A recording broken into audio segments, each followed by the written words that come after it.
When we're ready. Good evening, everyone, and welcome to the Berea City Council meeting Tuesday, August 15th, 2023. I'll call the meeting to order. Madam Clerk, please let the record reflect that a quorum is present. This time I'll call on Katie Startzman for our invocation, followed by Jim Davis leading the Pledge of Allegiance. Katie. Please join me for a moment of silence.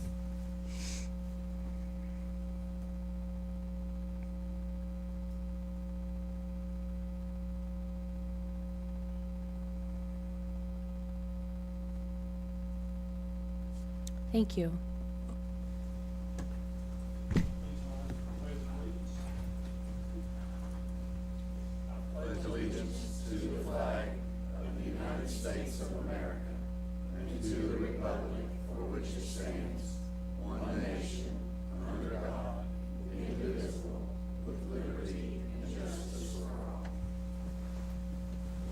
Thank you, Katie and Jim. Next item on the agenda is approval of the agenda. Is there a motion to approve? By Cora Jane Wilson, second by Jerry Little. Any discussion on the agenda? Seeing none, I'll request a voice vote. All in favor of the motion to approve the agenda, please say aye. Aye. All opposed, please say no. The motion carries and the agenda is approved. The next item on the agenda is approval of the minutes from August 1st, 2023. Is there a motion to approve? By David Rowlett. Is there a second? By Teresa Centers. Any comments, discussion, changes, edits? Seeing none, I'll request a voice vote. All in favor of the motion to approve the minutes from August 1st, please say aye. Aye. All opposed, please say no. The motion carries and the minutes are approved. The next item on the agenda is I'm happy to welcome Jackie Pullum. This is Berea Citizens for Fireworks Safety for a 10-minute presentation. Jackie, you have the floor. You can pick either mic.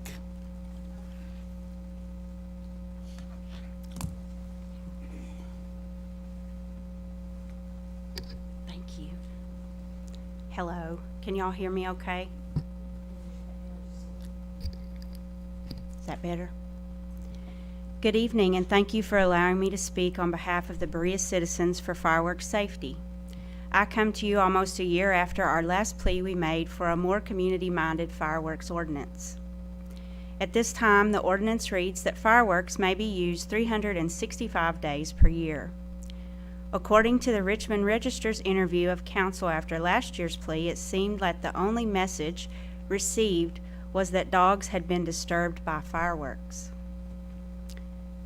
I know many dogs who have no issues with fireworks. I would like to reiterate what I brought to you last year, and again we ask that everyone please work together so that we can get a revision completed before next year. I would also like to ask that the council communicate with the community and keep us informed on how this revision is coming along. In an email to one of our members, the reason given for not revising this statute is because it would be too difficult to enforce. Over the last year, I have spoken to many leaders in various counties and states who have extremely strict ordinances, and they all have no problem enforcing them. If you believe that it would be difficult to enforce, I have to ask, do you stop at stop signs? Why would you bother?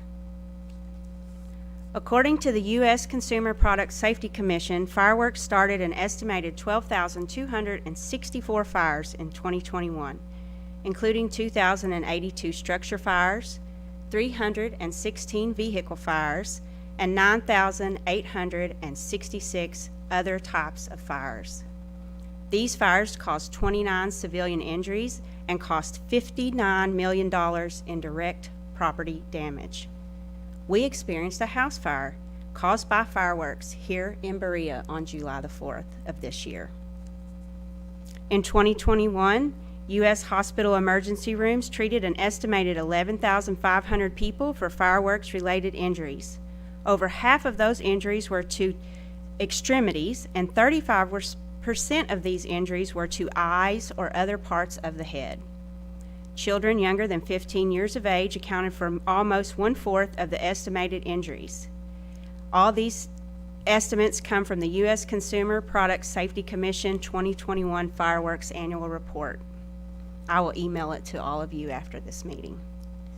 In 2022, there were 11 reported fireworks-related deaths that were mostly associated with mortar-type devices. There were an estimated 10,200 fireworks-related injuries in 2022. You can see how the numbers are climbing. In 2022, approximately 40% of fireworks tested contained illegal components, including illegal fuses and prohibited chemicals. Fireworks can be detrimental to those who have experienced gun violence, served in the military, or those who may be serving or have served in law enforcement. Individuals who have sensory processing issues, included those on the autism spectrum, and people who have anxiety or a PTSD diagnosis. What can we do as a community to fix this issue? We can limit the types of fireworks that are sold.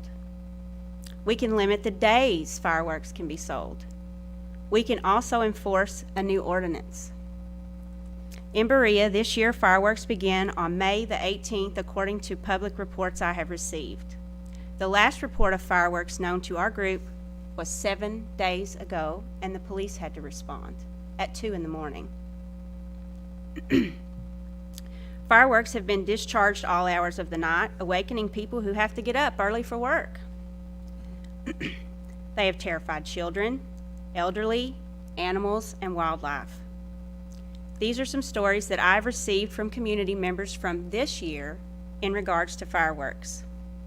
Someone's elderly mother became confused because there were people outside of her home shooting fireworks after midnight. She thought someone was shooting through her home, and she was out in the street. There has been wildlife noted that were fleeing, running away. They abandon their babies. They die because birds fly into buildings. They run in front of vehicles. Dogs have to be completely sedated for weeks by their owners because people are shooting fireworks from May until August. Humans that have to leave their homes and go somewhere else to be able to rest and not be triggered who have PTSD. And if you don't believe that we have community members who have PTSD, we do. We have quite a few. Dogs have escaped their fences, their homes, jumped out of car windows, and I have 2 reports of animals who have ran when they arrived at the veterinary clinic to receive sedation medication because they had been sick for days of fireworks. And a reminder about the home that was set on fire on Scaffold Cane. So how can we educate our community, which will be a huge component if we change this ordinance, and I sure hope that we can. We can utilize social media. We can utilize WBON. We can use the newspaper. We can use our churches. We can use our schools. We could put a flyer in the utility bill. Everybody gets that. There are many ways that we can get the word out about a new ordinance. Many cities fine $500 or more for infractions of their fireworks ordinances. After seeing the fires this week in Maui, I think we all have to take a step back and make sure we are making wise and safe choices for our community as a whole. There is no reason for fireworks to be allowed 365 days a year. At least with some sort of structure, the people who live in our community who struggle and need to prepare for fireworks will be able to do so if they know when they are allowed to be discharged. So I want to thank you for your time, and I want you to know that we look forward to working with all of you together as a team to make this change for our community and to come up with a plan that's fair to everyone. We're not asking for the fireworks to be stopped altogether. No one wants a ban on fireworks, but we do need a reasonable resolution for this issue. Thank you all very much. Thank you, Jackie. The next item on the agenda is ordinance number 07-2023, surplus sale, and this is the second reading. Mr. Gilbert. An ordinance of the City of Berea, Kentucky Hold on declaring. just a second, Jerry. I jumped a spot. My bad. I apologize. I jumped a spot. The next item on the agenda is actually Code Enforcement Board appointments. We have 2. The current chairman, Andrew Baskin, has his term up, and I'm requesting council approval to a new 3-year term for Andrew Baskin, the chair, and also Ken Vasey, the vice chair of the Code Enforcement Board. His is up in August as well, and I'm requesting a council approval of Ken Vasey for a new 3-year term on the Code Enforcement Board. We'll begin with Andrew Baskin. I would request a motion to approve. Jerry, is there a second by Katie Startzman? Is there any discussion on the motion to reappoint Andrew Baskin to a 3-year term on the Code Enforcement Board? Seeing none, I'll request a voice vote. All in favor of the motion, please say aye. Aye. All opposed, please say no. The motion carries, and we'll get that executive order taken care of in the morning. Next item is, the next person is Ken Vasey. Is there a motion to approve my appointment of Ken Vasey to a new 3-year term on the Code Enforcement So moved. Board? By Mr. Cottle, and second by Cora Jane Wilson. Is there any discussion on the motion? Seeing none, I'll request a voice vote. All in favor of the motion, please say aye. Aye. All opposed, please say no. The motion carries, and Ken will be reappointed to a new 3-year term. And I'll note that the Code Enforcement Board, that I appreciate the work that everybody on that board does. That they have a very difficult job where we have an abandoned or blighted property that could involve liens or taking down a structure, and they do a very good job. They follow the rules, but they do so with compassion, and I'm grateful for their service and all members of that particular board. Now, Mr. Gilbert, my apologies. The next item is ordinance number 07-2023, surplus sales, second reading. An ordinance of the City of Berea, Kentucky declaring certain property to be surplus and authorizing it to be sold. The City Council of the City of Berea, Kentucky does hereby ordain as follows. Section 1, that the property set out on the attached list marked Exhibit A, acquired for the use by the city, is hereby declared to be surplus because it is no longer suitable for use by the city, so that it is in the public interest to dispose of such equipment, and the mayor or his designee is authorized to dispose of said surplus by sale according to law after due advertisement. Section 2, all ordinances in conflict herewith are hereby repealed. This ordinance shall be effective upon publication. That's second reading. Motion to approve by Jerry Little and second by Steve Cottle. Is there any discussion on the motion to approve and adopt ordinance number 07-2023?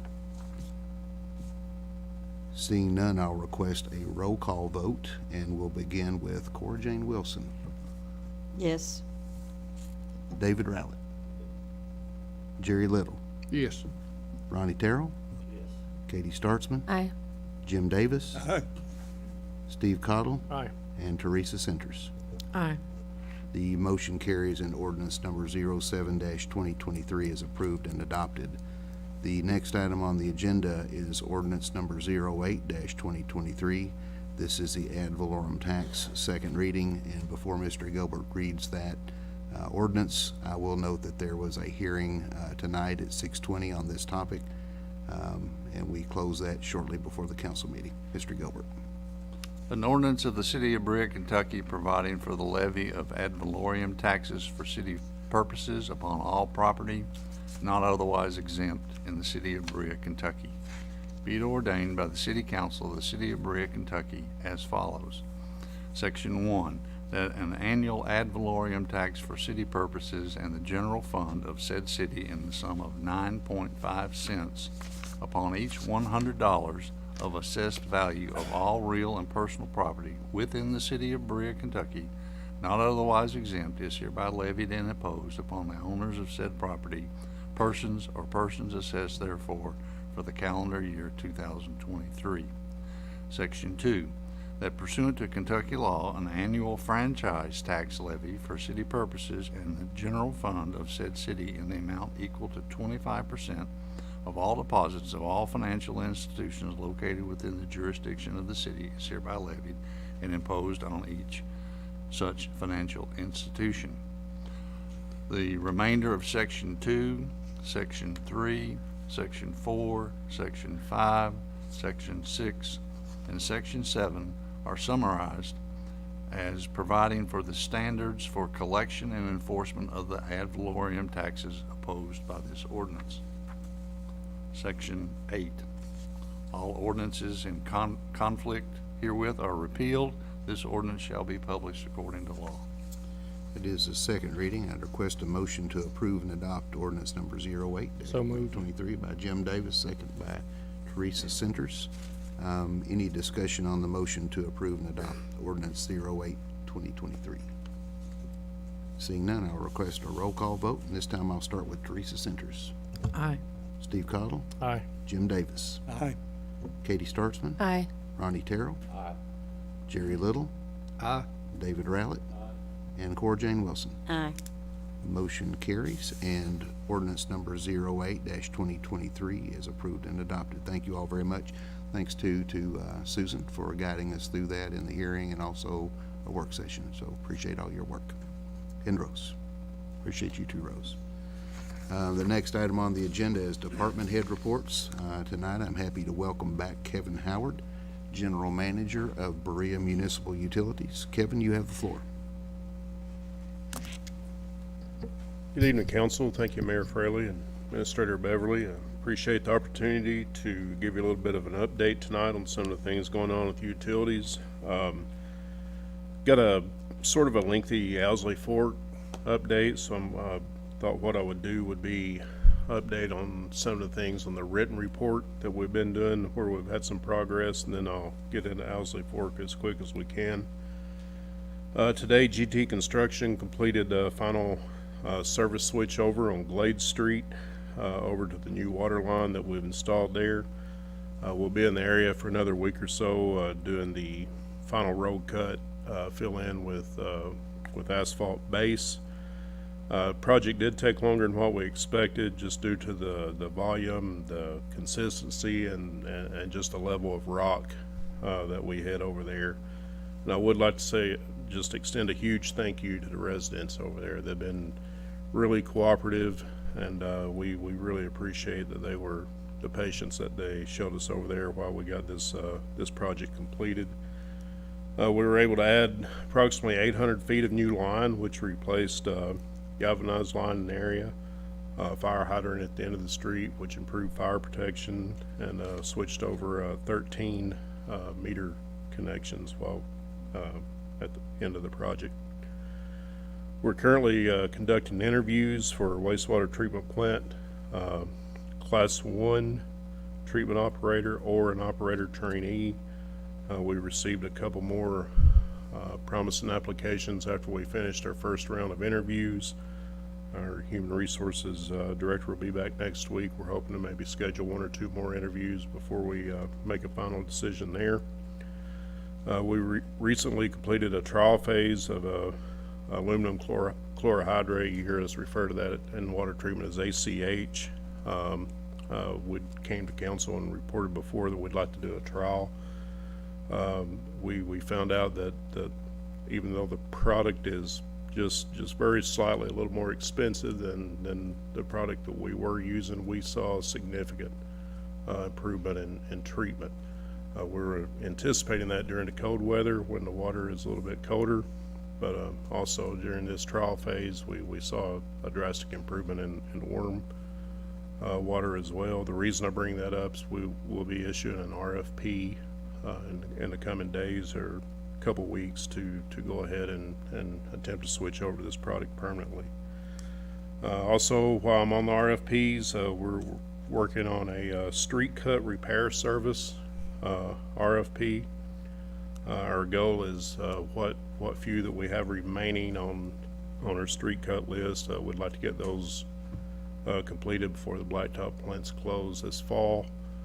Get this RFP out, and then when they open back up, any cuts that we'd have in that time, we would have a contractor signed on to help us with those repairs. You probably saw our water division out on the streets. We began our distribution system flushing last week. We try to do this yearly. Well, we do this yearly. The only time that we would not would be if lake levels made it prohibitive to do that.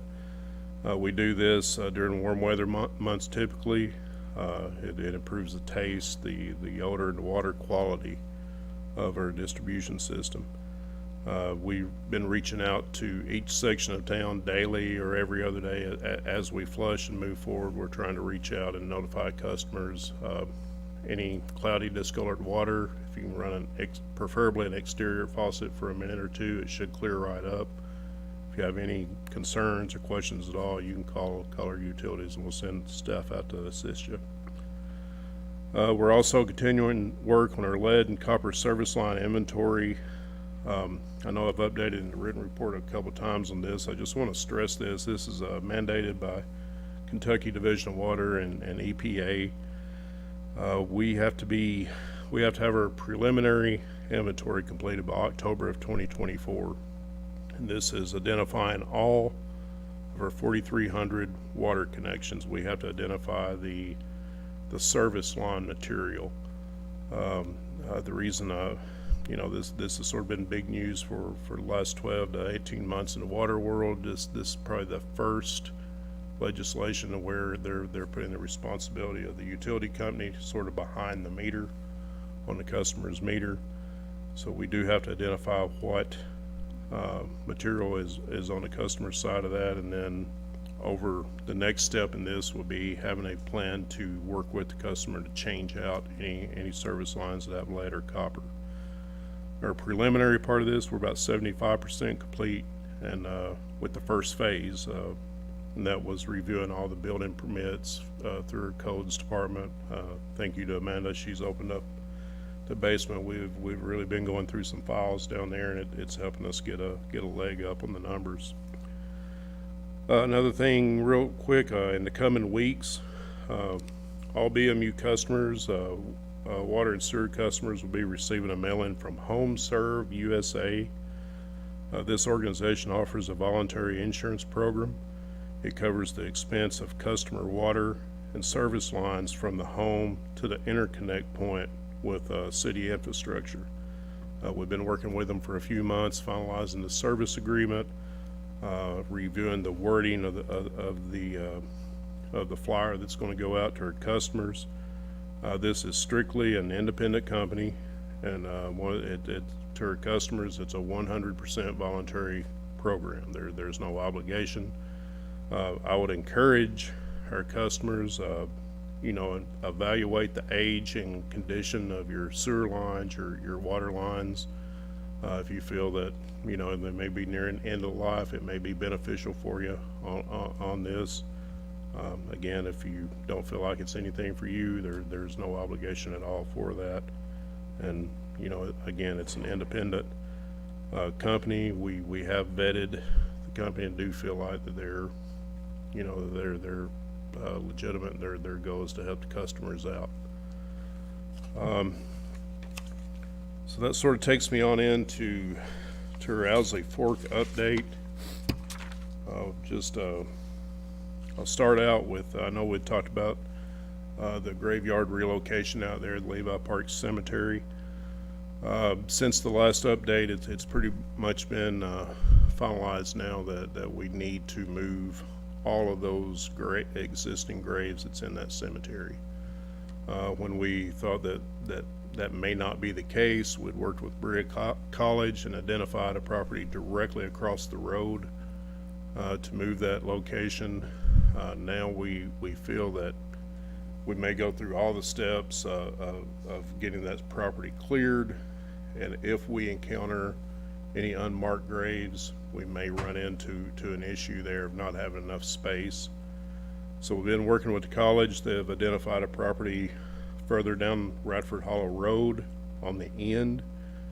We had done some cultural resource work at the beginning of the design phase of this project, pretty close to the area. So we feel like it's a very good candidate to get the CRA clearing. Agreements should be in place by the end of next week.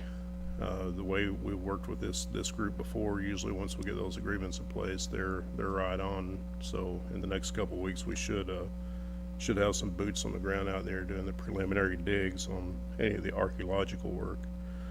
We've also confirmed with Kentucky NRCS that this project can go to construction before the graves are relocated. You know, in the new site, there's only a certain time of year that we can take down trees, that'd be clearing. We were concerned with some of the preliminary information we got from NRCS was all of this would have to be performed before the project was let out to bid. We have verified with them a couple of times now that is not the case. We have to have the graveyard plan approved and the project can go out to bid. We would not, it's got to be completed before final construction, which, you know, we feel it within a year's time of now that would be taken care of. Do not anticipate any delays due to the relocations at all. Another thing that we've made some progress on is we've been in discussion with the Jackson County Judge Executive and Berea College for the best action to take on the roadway at the end of Owsley Fork Road. In the coming weeks, we're prepared to move forward and following the proper channels to close the road before construction. Everyone's in agreement, city, utility, Berea College, Jackson County, that the best course of action is just go ahead and close that road. Everyone's in agreement that that would go over to Berea College for maintenance and ownership. We do have to have a couple of public hearings at the Jackson County Fiscal Court, since that is in their jurisdiction there, but we've spoken to the magistrate, with Judge Executive, several officials up there, and we do feel like there's definite cooperation there on closing the roadway down. One of the big things that we've been talking about for a few months is pyritic shale and possibility of expansion, what that does to design criteria, construction cost. If you remember, we brought in a boring company that took some additional bores. This was completed in June, and samples were sent to CMT Labs in Pennsylvania for analysis. This is a third-party expert, and it's only one of only a handful in the nation that can perform the sampling and report on the findings that they find here. The preliminary reports have confirmed the presence of swell potential is found in the rock cores. To what degree is yet to be determined. It will be part of the final report that we hope to have the end of this month, may go into September, but we will have a final report. We actually had Administrator Beverly and myself and our design team met this afternoon on a Teams meeting, and we discussed this at length. We're ready to move forward regardless of the results. The final report will dictate the level of mitigation that we have to do to incorporate into the final design. Should not be a negative impact. That was the question I asked today. Is everything I'm hearing is time? You know, we have till October the 31st, and that was confirmed with our design engineer. There should not be an impact on time here. We plan A, plan B, plan C. It's just going to depend on that final report and which one of those plans we have to go to.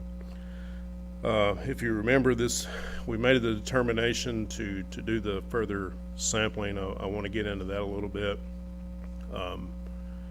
You know, this has a potential impact of several $1 million in construction cost. And, you know, we made a decision that rather than just go ahead and agree that, you know, sure, we're gonna agree to several $1 million in construction costs without doing testing, that we would be money ahead to pay for this test. And, you know, we're going to design to the actual field results rather than an assumption of worst case scenario. So that was a little bit of the thinking that went behind that. Each of our decisions in design have been to ensure that we have a high quality, safe, efficient, and a design and a final construction product that's going to be least cost to our customers. That's always been our goal. Our engineers have shared that goal. They have fought for that for us. That's one of the reasons that we've had some of these extensions is further exploring through some testing. With that, I think that pretty much covers. Oh, I do want to add this. We've been really active out there in the last several months, meeting on site, people seeing engineers or utility equipment and whatnot out there. We've been receiving several questions from residents near the project, and rightfully so. Everyone's interested. Everyone wants an update. Our plans to have a public meeting once we receive 90% design approval from Fort Worth. That, like I said, that's due, well, it's due November the 1st. October 31st is our deadline to our engineers to get that in. November the 1st, it goes to Fort Worth. We expect a month to 2 month turnaround on approval. At that point, they kick it back to us with 90% approval. We work with Kentucky NRCS to put the finishing touches. We've looked ahead on that. We don't anticipate any huge issues there. And hopefully by the end of the year, we're ready to start preparing some bid documents. Once we get that back from Fort Worth, I do think that we would, at that time, we'd have a clearer picture of definitive timelines, and I think we'd have a public meeting at that point and personally go out and invite everyone out that has an interest or stakeholder in the project. With that, I tried to be as brief but thorough as possible. Any Questions for Kevin? We'll start I've with got Jerry. about 3 questions. The first one is, what is the progress on our smart meters? All right, so that's on me. You know, we've been talking about this for a long time. Right. We've got 2 options that we really like. One of these options is more on using the electric side to get the water meters. The other is the water meters to get the electric readings and so on and so forth. One of them is calling for a complete change out of the system. And, you know, preliminary numbers there are somewhere in the neighborhood of $3 to $4 million. And and with that comes a total turnkey operation. When we first went into this, you know, I was really leaning that way. And quite frankly, one of the things that holds me back is when things like this happens, to where we may have an additional several $1 million of expense on this construction project. So that's one of the reasons that I'm not going to say drug my feet. That's one of the reasons that we've not put this out to bid yet. I have the RFP pretty much 95% ready. It's just filling in some dates. As soon as we get a clearer picture on some of our expenses going forward, we're ready to move forward with AMI metering. So, what do you think next 3 or 4 months we put RFP out? Yes, that's very reasonable. That decent timetable? All right, my next question. You said you put RFP out on the street cut repairs? Going to. You're going to put We've it. not yet. Okay. In that RFP, have you asked for concrete to be put down in the bottom and then blacktop on top? You know, that's what we used to do. What we're wanting to do in the RFP is work with their Public Works Department, and in the RFP document, we'd like to have their design and repair criteria for a street, what they would exactly like, and then also on a Kentucky Department, a state highway as well. But the only thing used to, you know, we had it in our regs that we put concrete down, you know, and leave about 1.5 inches for blacktop, and then we put a lip on that concrete. If you just fill that square hole up, in a month or two, you got a sunk spot. If you don't put a lip on it, it's gonna sink and you'll have a hole. And I'm not so sure we don't need to go back to putting a lip on the concrete to sort of hold it, to keep it from sinking. You can tap it, and you can tap it, and you can tap it, and hit a, y'all might want to think about that. The only thing that we've saw with concrete, Is milling, I understand. no, the negative side of that on the utility is if you have, once you have a water line break, once you make a repair, I don't care what material, you know, that line loses integrity. You have a repair there now. if there's another leak in that area, there's a high likelihood that it's gonna be at or near that point where you're done the work. So if we have to get back in that hole Yeah. and dig through concrete. We- You got a very good point. But we might look at what we're filling it with, and they probably a product that you can put in it that'll pack a lot better. Yeah, we even tried You might put pug in it or something, you know, that'll really tighten up. at one That's point, just- we just tried something the to think flowable about. fill concrete as well, and we thought I that was. understand about the concrete, it's aggravating, you have to go back. Yeah. All right, but one more question. On- Can I, just one more, we will work with our Public Works Department, whatever they wanna see there, But, you know- we'll certainly put that in our. You know, it's pretty bad. You patch a street and then you come back in 2 months, it's, you know, but it's hard. It's aggravating. It is.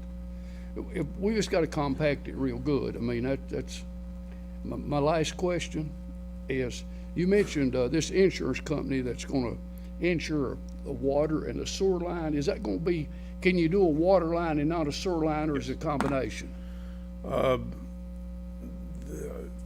It was $575 per month for a water line, $775 for the sewer line, and there was a slight discount for both of those. I can't A remember. little what it- reduction if you took both. A small reduction, and then there's, I didn't mention this, it'll be a total customer decision. But, you know, there's also, I think it was a $9.99 per month adder to cover lines inside the house as well.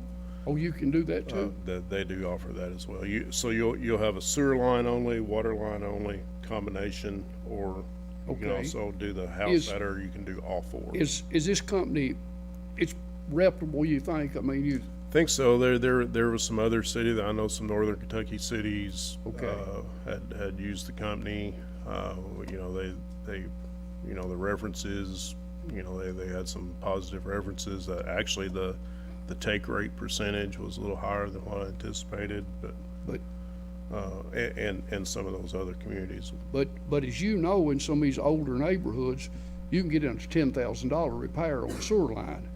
And it's pretty devastating for somebody to, We're seeing the effects, you know, our sewer infrastructure, you know, it's some of this infrastructure that we have. You know, some of the sewer lines, 40s, 50s, 60s, that's where we're seeing our problems. Well, that was put in for the homes, so they have, you know, they have service lines that were understand. installed in the 40s, 50s, 60s, and in that case, a lot of times, you know, we maintain, we clean our lines the best we can. A lot of times, tree roots, you know, over that time, that's what we see on the customer side, a lot is tree roots. Kevin, thank you for your answers, okay? Appreciate you. Thank you, Jerry. Other questions for Kevin? Katie? I have 2 questions. Related to the work that y'all have been doing for the copper and the lead service pipes. Did you say you've already completed a good chunk of those? So, we've got until October 2024 to have all 4,300 completed. Instead of just going out with the vac truck or shovels in the ground to identify, we were hoping to go through our records. Yeah, smart. Through codes. So we went through about 75% of the records that they have and identified. This is anything pre-1980, there's a likelihood. So if we can identify through our codes records that it was after 1980, then we're scanning in that building permit, and then that's our record. The ones that we can't find through this, we're gonna have to go out and physically uncover the service lines. Thank you for clarifying. And then, sorry. So I'm a little bit, so you're talking about the pyritic shale boring and the new testing. What, are you saying that the preliminary report said it's bad news, but we don't quite know how bad news it is yet? That it's gonna increase the design, that we're gonna have to do Plan B or C? Or is there still a chance that when the main boring report comes back, that it won't affect the design materially? I think, I'm not gonna call it bad news, but it's not as positive as what we're hoping. Obviously, we were hoping that, you know, there's shale out here. You know, we knew from some samples that we had at the plant that there was some pyrite crystals in that as well. And what happens is during construction, those pyrite crystals are exposed to oxygen.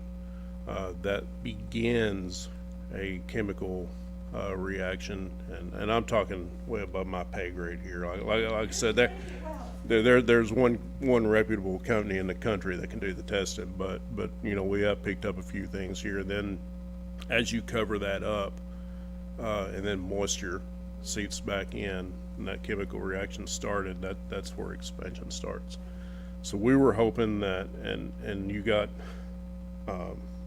sulfur content is what starts that. So we were hoping that even though we saw some pyrite particles, that it would have low sulfur content.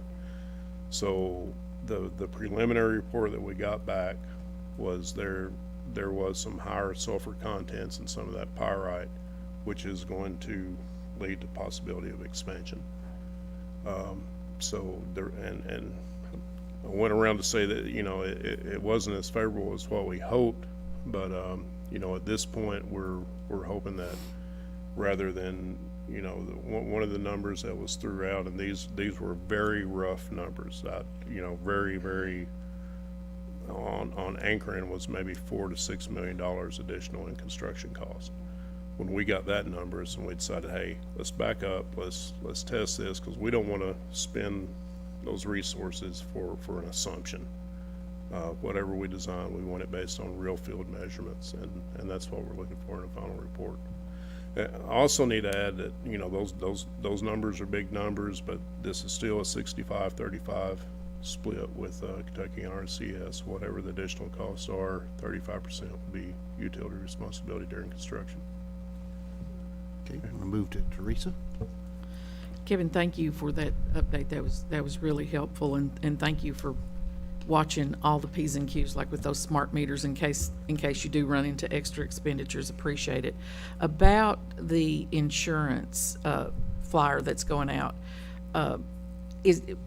I know you talked to us about that a few months ago, but is that something that we will bill through utilities with an administrative fee, or how will that work? No, that'll be an agreement between this third-party company and a resident.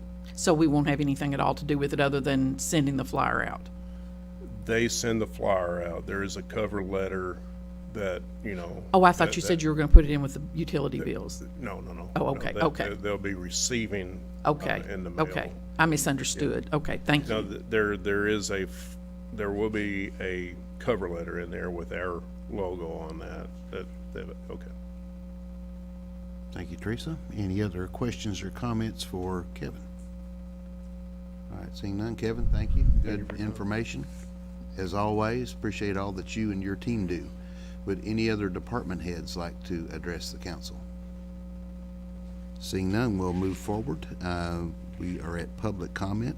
Would any members of the public like to address the council? Ma'am, if you'll come up and please state your name and address for the record. And let me read this real quick. This will apply to all public comments. The public is given the opportunity to speak to the council during the public comment portion of the meeting. Any public comments exceeding 3 minutes should be scheduled as a presentation through the mayor's office. When recognized by the mayor, please go to the podium, state your name and address for the records, and comments should be business oriented, and we ask for no inappropriate language or naming of any person individually during your comments. You have the floor, ma'am. Hi, my name is Peggy Coyne. I live on 1024 Burnell Drive here in Berea. First, I want to say thank you to the utilities company for the great notifications on the fire hydrant. I got texts, I got emails, and I got Facebook notifications, so I knew exactly when they were going to be in my neighborhood and planned not to do anything that was going to affect the pressure of water in the area. So I greatly appreciate the notification system. And the other thing that I want to bring, I mainly came up here to talk about what Jackie talked about, but since I was listening to the meeting, I thought of a couple of things. As they're doing this reservoir construction and they're building up the height of the reservoir, and I know that Berea is very proud of their adventure tourism and their tourism, and they tout kayaking and mountain bike riding and trails and such. If they could think about putting better parking and turnaround for boats in the area, since everything's going to be disturbed anyway, and possibly, hopefully, maybe get some bathroom facilities of some sort out by the reservoir so that you don't have to run home to go to the bathroom and come back and kayak. It can be a little bit inconvenient for some of us elderly people that still do like to kayak out on the reservoir. So if tourism and Berea Utilities want to get together and maybe pool some money on that, I think it would be a great idea, and I just wanted to throw that out there. But mainly, I'm here to talk about the firework ordinance. I've been here several times talking about it. This is my third time mentioning it at a city council meeting. First of all, I want to say I love the 4th of July, and I do like fireworks. 365 days a year for fireworks. Can you hear me? Yes. Okay, 365 days a year for fireworks is excessive. It's way too much. As Jackie mentioned, dogs, vets, people with autism, there's all kinds of problems with the loud noise, with the fireworks. I have just a few notes to remember that, because I know I'll sit down and forget, I forgot to say that. Last year when I was here, I spoke to several councilmen afterwards and was told that I would be kept informed as to what was going on with the fireworks. I'm a little bit disappointed that nothing was done to inform anybody, or for me personally, to the council persons that I spoke to. And I did send notification or questions to the council this year regarding it, and the mayor, and mayor was the only one who responded to me, so I'm a little bit disappointed in that. I know you all are very busy people and don't always have time to answer all the emails, but you do represent the people in the community, and a response back would be appreciated. But I want to talk about some personal experiences with fireworks that I have. I raised a daughter who's on the autism spectrum. When she was young, she is very, very noise sensitive. Ma'am, with all due respect, we are at the 3-minute limit. And Okay, what I'm almost done. Well, what I'd like for you to do is just anything on that, if you would forward that to me or to the city. Am I at my limit? You're over the Okay, limit now. okay. Yes, ma'am. I will forward it. I will We'll be- send you a we'll be text glad to send everybody on an that. email. We'll make sure that gets to the council. If you would actually send it to Rose Beverly, the city administrator. I'll send it to you, Rose. Thank you. Okay, for thank your you. comments. Would any other members of the public like to address the council? Ms. Workman? Ms. Workman, if you'll come on up, same rules apply. Please state your name and address for the record, please. I'm Eleanor Workman. I represent myself. I live on Christmas Ridge Road.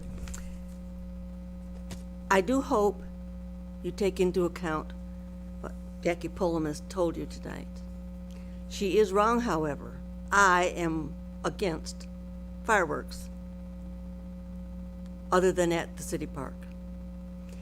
I would appreciate if you would consider an ordinance for July 3rd through July 5th, something very restricted. Other things people do, they get a citation, they get a fine, or they get put in jail. I do not see why we do not have the personnel to enforce an ordinance. And I want to say that I have home serve. I've had them come to my house twice in response to a water problem. Those are both inside the house, but they'll come very quickly, and their service is very good. I do have inside water lines, outside water lines, and sewer lines at the present time. There are other things they do offer. Thank you, Ms. Workman. Other members of the council would like to address? Sir, if you'll come up and state your name and address for the record, please.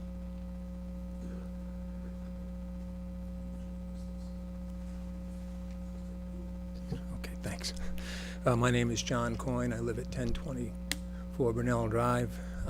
I just wanted to say that I support and endorse the comments, the presentation made by Ms. Pullman and the comments made regarding fireworks. It's kind of personal. I had a family member, my uncle, who fought during World War II from Normandy to Berlin. For many years after the war, he fought a battle against his own mind and memories. Memories often triggered by fireworks. And I know this because my birthday's on the 4th of July. They were going to have a party, and I wanted to bring fireworks down. I'm a kid, right? And my dad, who was a police officer, said, "No way in, you can fill in the blank," because it would trigger my uncle. And they mentioned this in their presentations. These guys suffer. just think about them when you're considering this ordinance, which in and of itself, for me, is not worth the paper it's written on, the way it is right now. Thanks. Thanks, sir. Would any other members of the public like to address the council? Ma'am, if you'll come up and state your name and address for the record, please.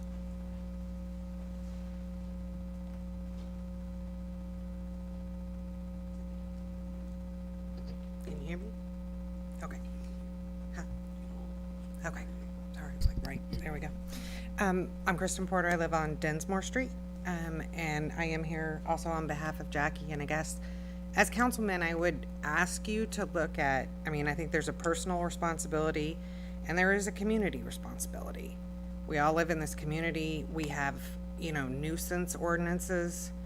And, you know, you think of, I have, you know, there's dogs. I have a dog. My dog is first dog, so he has no problem with fireworks. But there are people who have problems with fireworks. There are dogs that have it. We can have both worlds. The people who love fireworks can have their fireworks. But let's limit it to days so the people who don't can make the plans and can take care of themselves. If you're a veteran, you can't say 365 days out of the year, I may, you know, hear a firework and feel that I am back in war. So I think that we also have a community responsibility to say, hey, here's our guidelines so that you can make your personal decisions to take care of yourself. So that's it. Thank you, ma'am. 54520. It's the vehicle repair and maintenance, and I might have went too fast on that, Bruce, just let me know. Got it. So we have $4,000 budgeted for this fiscal year, and that's in the Parks Department. We did have an accident that happened last March, and it's taking a long time right now to get cars fixed, and I think it had a lot to do with possibly the hail and other things that have happened. We got an insurance check for this, but because it happened this year, it's not, the actual repairs happened this year, they were not budgeted. And so the repairs came in at $12,377.49. So I'm just looking for a motion to approve paying for that. Is there a motion by Mr. Little? Is there a second? Ronnie Terrell. And that is, make sure I'm right here, Jerry and Rose. It's a motion to approve an overage in line item 010-6005-54520, vehicle repair in the Parks Department. Is that correct? That is correct. All right, any discussion on the motion? Jim? What was your insurance payment on that? 8,800, I lost it, and 63. And so this is the balance. No, this is the whole amount to pay for it, right. Teresa? On which vehicle was that? This is 2 Parks vehicles. Two. They had an accident together. Well, it wasn't, so the guy, one of our staff members, his foot slipped off and hit the gas, and he rear-ended the other vehicle. Well, we should be very grateful that the insurance is going to cover that portion of it, because I know from personal experience way in the past that if a family member hits a family member, it doesn't count. Really? Teresa, I did not know that. Oh my goodness. So, yeah. We do have a motion on the floor. Any other discussion on the motion? Motion is to approve the overage. Seeing none, I'll request a voice vote. All in favor of the motion to approve overage in line item 010-6005-54520, vehicle repair and Parks Department, please say aye. Aye. All opposed, please say no. Motion carries. Rose, you have approval. All right. The last thing I have to talk about is we have been working, the tourism department and I, putting together an event that we're having next week. We have the Kentucky City County Management Association. They're having a summer event here in Berea.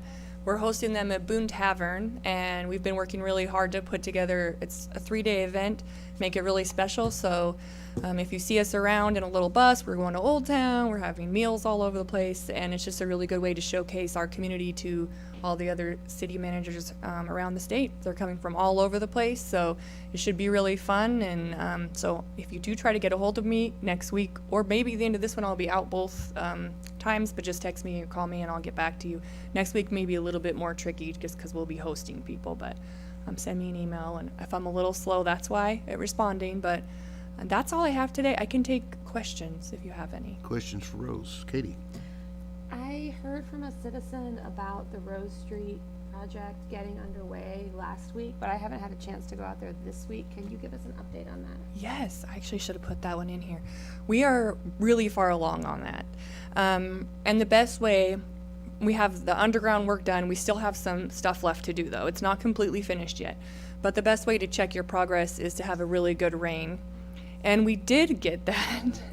And it worked a lot better. Unfortunately, when the rain got into the street, we had put straw down where we had, reseeded, and the straw blocked the drains, and so it backed up again. But we were able to get out there and remove the straw, and it drained really well. So we're already seeing a lot of improvement. We still have a few things left to do, but we're almost done with that. And I will say with Glade Street as well, those two streets we've had on our list to fix, and I know that the council members have seen them on there, but because of the repairs that were going on, we weren't able to do that because you obviously don't want to work on the outside of the street if there's problems underneath. But we'll be able to probably do those both in spring and get maybe one more street in that area. Other questions for Rose? Seeing none, thank you, Rose. Good report. Thank you. Appreciate it, and thanks to Rose for bringing the Kentucky City Managers Association to Berea. It's nice to bring conferences, and we'll try to encourage those folks to come back and bring their family even after the conference. So thank you, Rose.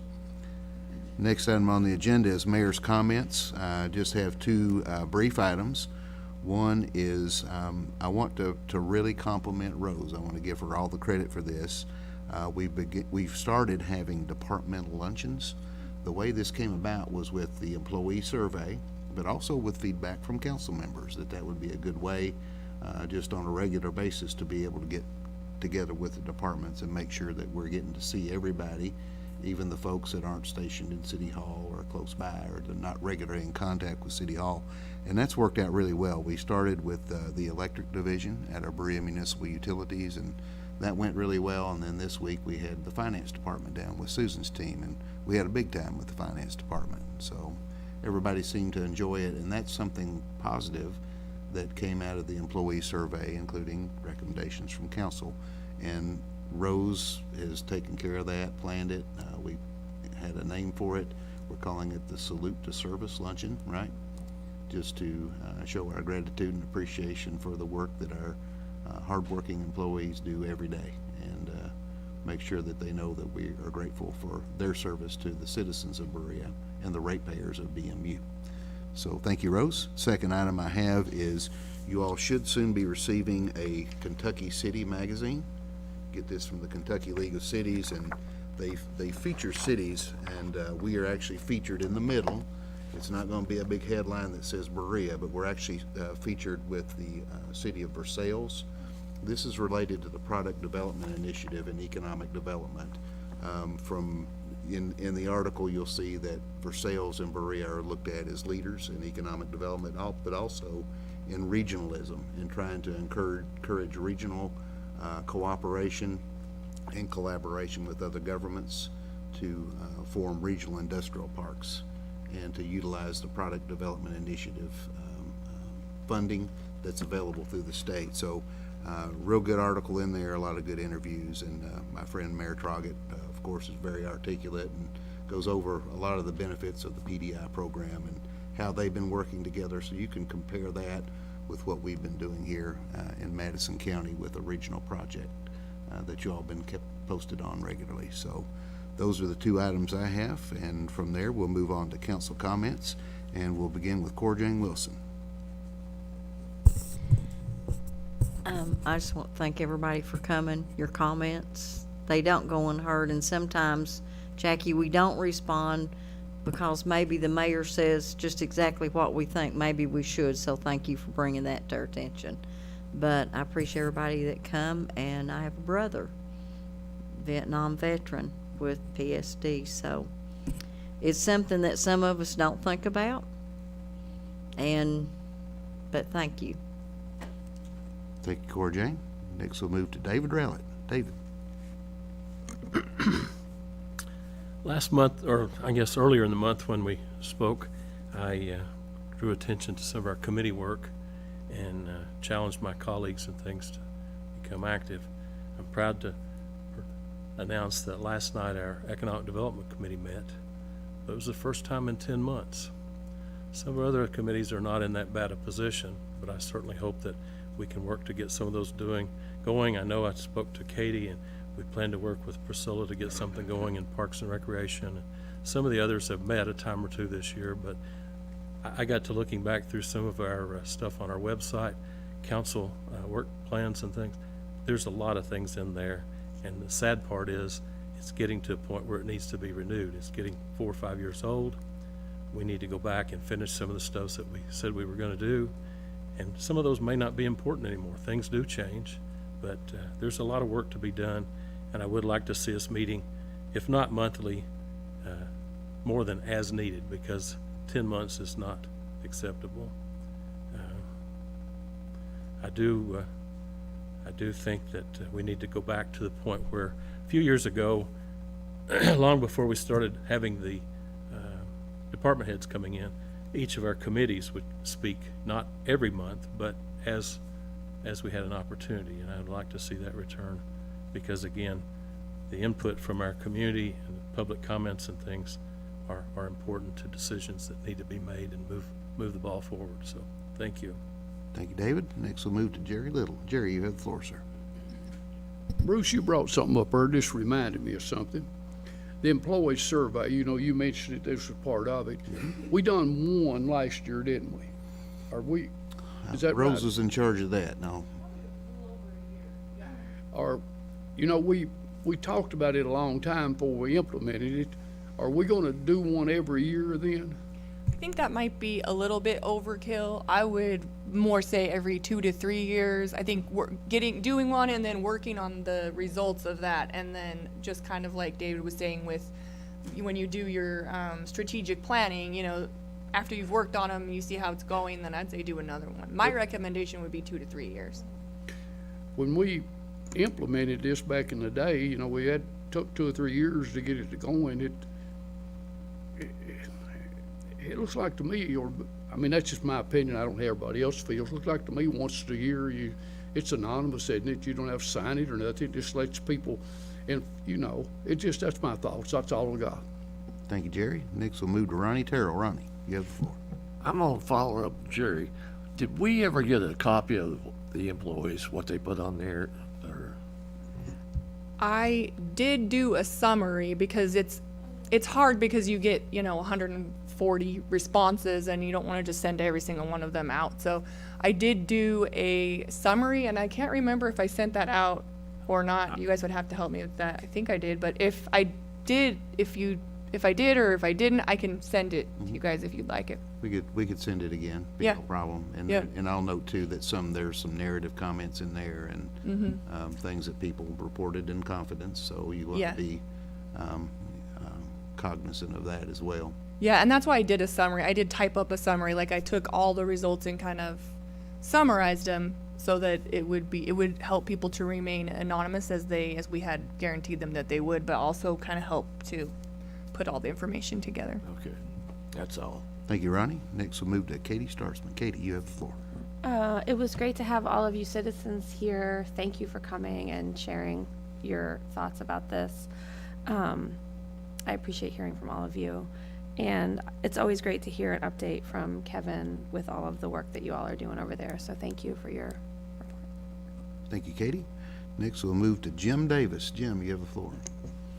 Kevin, thank you again. It's always good to hear from you, and hope we get some bids going here the first of the year, or talk about it anyway. Okay.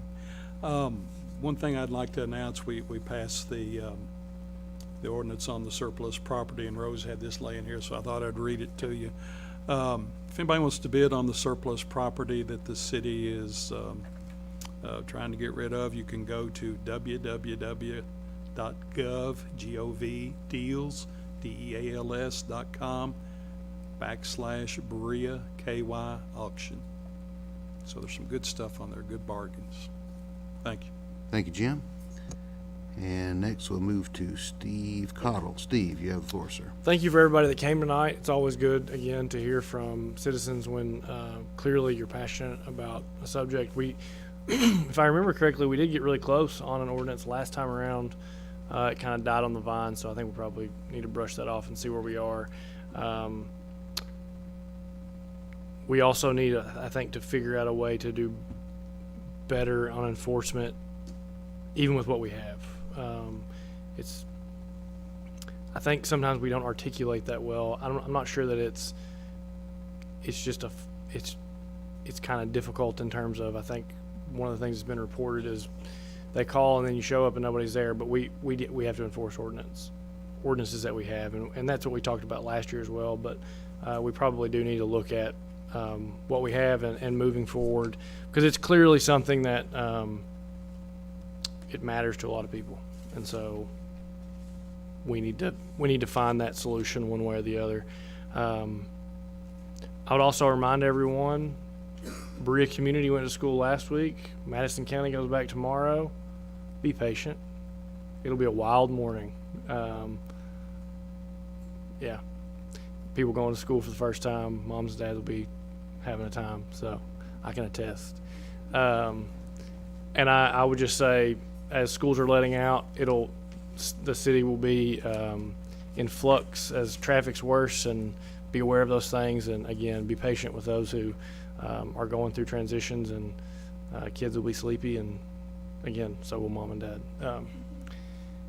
And all of the work that's been talked about tonight, the dam project is something that we've talked about for a long time, and it's very exciting to know that that's getting really close. When I first got on council, we were talking about the dam project, and that's been a while. Yeah. You know, what's funny is I was shocked that you didn't ask a question. I kept looking at you thinking like, no damn question, nothing. Anyway, thank you for everybody for coming. Citizen engagement's important, and it seems like we go a long period of time without hearing from people, and we need to find solutions to the problems that our citizens see. Thank you. Thank you, Steve. And for the last word, Teresa Centers. Of course, I'm going to get the last word after all that conversation. I do want to say that I thought we were close last year, and I thought we certainly would have something in place before this year rolled around, and I appreciate you folks who are willing to come out and before the public state your opinion. There are a lot of people who will also state their opinions, but in private, and it gets quite contentious. But we do appreciate hearing from all of you very, very, very much, and Kevin as well, doing a good job out there. And I just want to say I saw something. Steve's not going to brag, but his little girl was at the Lyric last night. Was it last night? Yeah, performing on Wood Song. So, make Berea proud.